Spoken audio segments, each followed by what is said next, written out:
Good morning. You may be aware that yesterday is what was known as Blue Monday.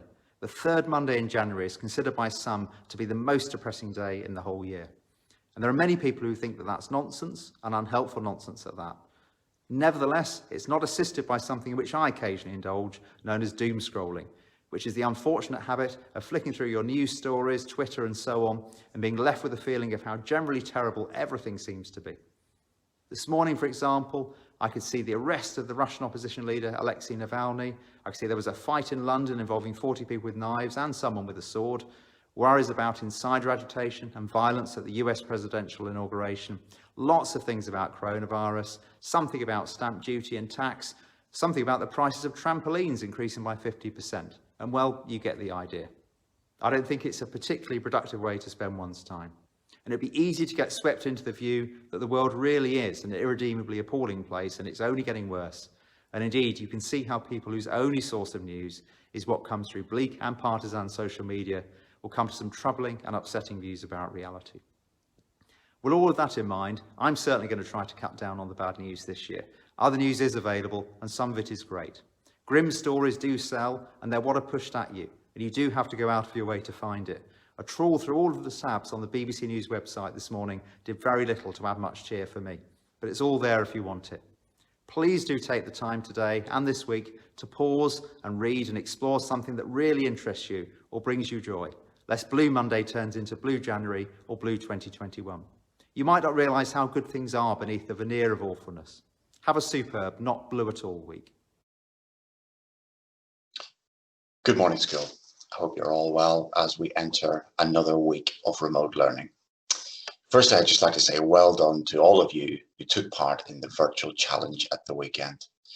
It certainly seemed from lots of the photographs and so on that came through on Twitter that lots of you were out there with your families getting involved in a very, very safe manner. The next point I'd like to make is to Year 9. This Wednesday evening is the Year 9 GCSE options evening. Now, this is a really important evening for you and your parents. Last week was the Year 9 review evening, and so you've got a very good idea of where you stand with regards to your academic progress so far this year. You'll have many thoughts on what option subjects you might like to take as you head into GCSEs from September. But Wednesday evening is really the start of that process. There'll be an opening introduction from myself and the headmaster, followed by the opportunity to listen to the different departmental heads speak about the different option subjects that are available. There's also an opportunity to have a one-to-one consultation with Mr. Rudd, Mr. Mond, or myself if you'd like to talk your options through. So it's an important time, and it's important you give that really thorough thought. Good morning, school. Hope you're okay. Well, I'm outside again, and why am I outside? Well, really to prove a point. And my point is this: it's 10 to 4. Actually, it's Monday afternoon. It's 10 to 4, but it's still light. If you go back to the end of last term, when we broke up, it was dark about 10 to 4. Yet here we are.